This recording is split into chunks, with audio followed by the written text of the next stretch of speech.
Hello everyone and welcome back to my opinion. And Qualifier 2 has come to a close with the Punjab Kings winning this match at 1-0 to spare. Let's get into this review. Starting off with the 11s, I'll cover Mumbai Indians' 11 first because I feel there's more to say about the Punjab Kings selection. I don't know whether they dropped Richard Gleeson because of the injury picked up in his last over of the previous match or because of performance. I think of the 39 runs, he didn't bowl that badly.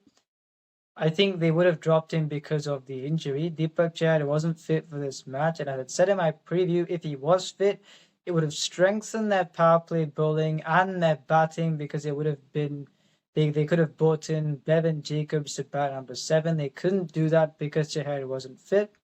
And now the Punjab Kings 11. First of all, Shreyas Iyer won the toss and chose to field, which at this venue, I think in the group stage, 6 out of 7 matches have been won with batting first. We've seen scores above 200, I think in the 220s sometimes. So if I was Shreyas Iyer, I wouldn't have made that decision, especially given the attack that I've got, which I've mentioned is not the strongest, but he did that. And coming to their playing 11 in relation to that is because you're looking at the proceedings in the power play. Arshdeep Singh didn't bowl badly, but he went for 17 runs. Kyle Jamieson didn't pick up wicket. I think he went for around 18, 19 or so.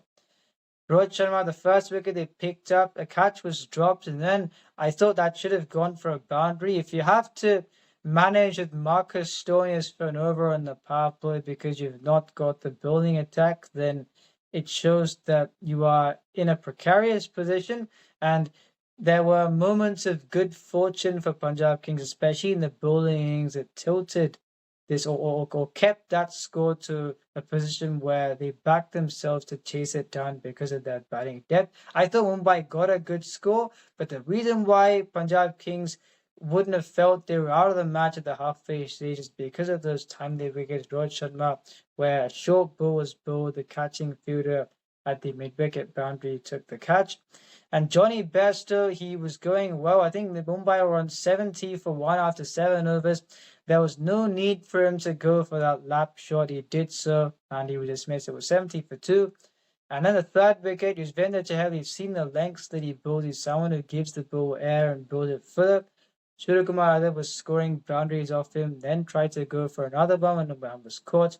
And Tilak Verma, it was a ball that was bowled in the slot by Kyle Jamieson. It says 1 for 13-4. I thought he could have gone for more than that. And that was the wicket that really made Mumbai Indians go into a bit of damage limitation at the end. Naman Deri played an intelligent knock which took them to 200. However, they couldn't explode in the way they wanted to because they knew that they had lost the 4 wickets by that stage. So these are timely wickets that helped Punjab. I didn't think the selection was great.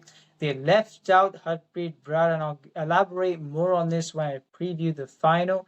He didn't do much wrong the previous match when I think none for 18 in 2 overs.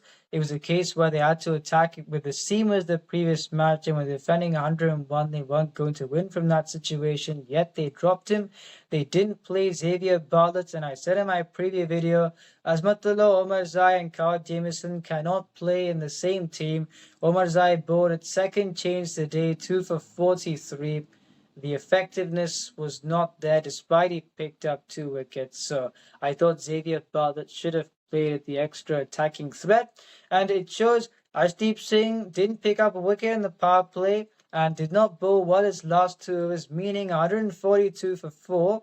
If you had Xavier Bartlett, you could have looked to you may have been in a better position from before, or you could have looked to really squeeze the opposition from that point in time. Instead, Arshdeep Singh has an off 2 last overs, and then Mumbai Indians still breached 200 despite they couldn't explode in the way they wanted to. So I didn't think the selection was great. I wouldn't have bowled first if I was Shreyas Iyer, but they would have felt in the game at the halfway stage. Now, for the second innings, I thought, yes, a fantastic innings from Shreyas Iyer. You've got this destructive batting lineup there, and I wasn't surprised they got over the line because of the kind of lineup they have. We've seen Mumbai Indians They've got a very good team on paper, but even the previous match, it takes a very good Jasprit Bumrah performance to keep them in the games of late. We saw that in the previous match when they shouldn't have let Gujarat get that close, and here when they got a good score, but yet they gave those runs.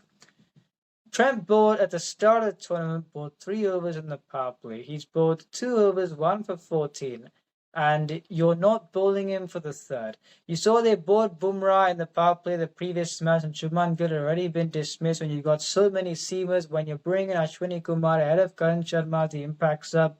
Then I didn't think they needed to bowl Bumrah in that match. In this case, he bowls that over, goes for 20. He didn't bowl well in the first over, and because of that 20 runs, they didn't have to take a risk against him. After that, none for 20 and 3. They managed him very well, and that was going to put Punjab Kings in the best stead to chase down this kind of a score, because they had made sure the lead bowler didn't get a wicket and he went to turn over.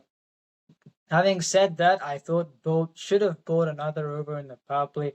Since the 2019 World Cup, he's not been as good at the death. He's been bowling 3 overs up front in the earlier part of the tournament. As I said, surprisingly, they didn't do that.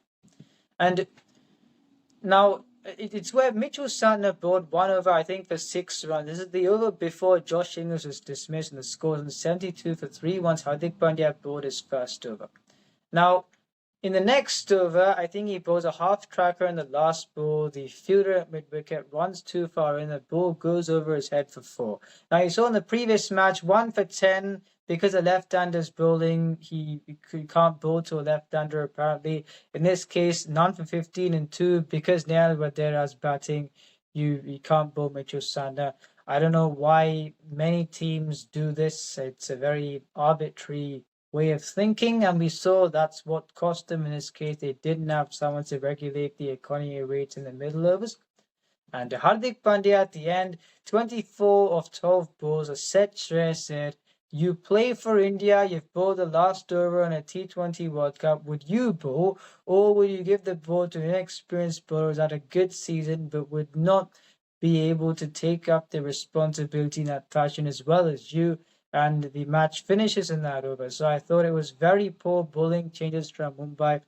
Truth be told, I think the final has been played between the teams that have played the best cricket. Mumbai, they lost the first 4 matches out of 5, and strategic errors have been there in the last few matches. They've had a good season, but as far as meritocracy goes, Punjab and RCB deserve to play the final. And now previewing that final match. Now, people won't agree with what I'm about to say. I'd said Omar Zai and Jamieson shouldn't play in the same team. In my view, I would drop Jamieson and Omar Zai and play the 3 overseas players, and I'll elaborate on this once I suggest my 11. My 11 being Prabsimran Singh, Priyansh Chariya, Josh Inglis 3, Shreyas Iyer 4, Shashank Singh 5, Marcus Stoinis 6, Harpreet Brar 7, Vijay Kumar 8, Xavier Bartlett 9, Arshdeep Singh 10, Yuzvendra Chahal 11, impacts of Nayal Vadera. Now, I'd mentioned Harpreet Brar in an earlier part of this video. He is a defensive spinner. Yuzvendra Chahal is an attacking spinner. I mentioned the lengths and trajectory Yuzvendra Chahal bowls at. He will go for runs at times. In that case, he can't be your sole spinner. Harpreet Brar would be someone who, on this surface, there is something for the spinners. Mitchell Santner should have bowled more. They didn't do so. I feel him to be that economical foil to Yuzvendra Chahal to hold him in better stead for this final. Xavier Bartlett, as I said, can bowl quickly. He'd be a more attacking bowler in better form than Omar Zai, and I feel a better bowler for this format than Jamieson. Carl Jamieson, even the Telangana wicket was a slop ball that should have been hit for 6, and I'm not taking credit away from him for his 1 for 30 performance. When you've given 200 1 for 30 is a very good performance, but I feel he did get away with it a bit. Vijay Kumar is also a quick bowler, and I think at the death he also, it says 30 runs in 3, but because of the overthrows it ruined his figures a bit. He only went for 25 runs in his 3 overs, and I think he can take up the mantle here. So I've gone as those 3 seamers, the 2 spinners, then Marcus Stoinis if need be. And this is how I'd go with things. I don't think they would drop Carl Jamieson. Yes, he I think in the previous match you saw him bowl a maiden. However, in the last over on a surface where the ball is seaming around, you've got him conceding 21 runs. Today there was not much of an effectiveness in the power play either, so that's why I've left him out and I've gone with Vijay Kumar in place of him, but I don't think they'll make a change. And for RCB, once again, I don't think they'll make a change, but I would play Tim Seifert ahead of Liam Livingstone as a minimum, and the Romario Shepherd slot. They could either look to leave him in as long as they play Tim Seifert ahead of Liam Livingstone, or what they could do is they're keeping him in the team because of what he did against CSK. He's not had a batting opportunity since then, and with the ball, he can bowl a maximum of 2 overs. So what I would do is, you could strengthen your bowling because you've got Kunal Pandya at number 7. You could bring in Nuwan Tushara in place of Romario Shepherd, or if you think you've got 5 bowlers, you want Romario Shepherd to bowl 2 and play a destructive knock at the end against not that strong of an attack the Punjab Kings have got, and you want to combat their batting depth, then that's your decision. But as a minimum, they've got to bring Tim Seifert ahead of Liam Livingstone. Will they do that? I don't know. In the previous match, I was thinking before Yashdiyal bowled well, I thought Nuwan Tushara bowled well against LSG. You play Manoj Bandage, the Indian finisher, ahead of him, and then you can bring in Nuwan Tushara.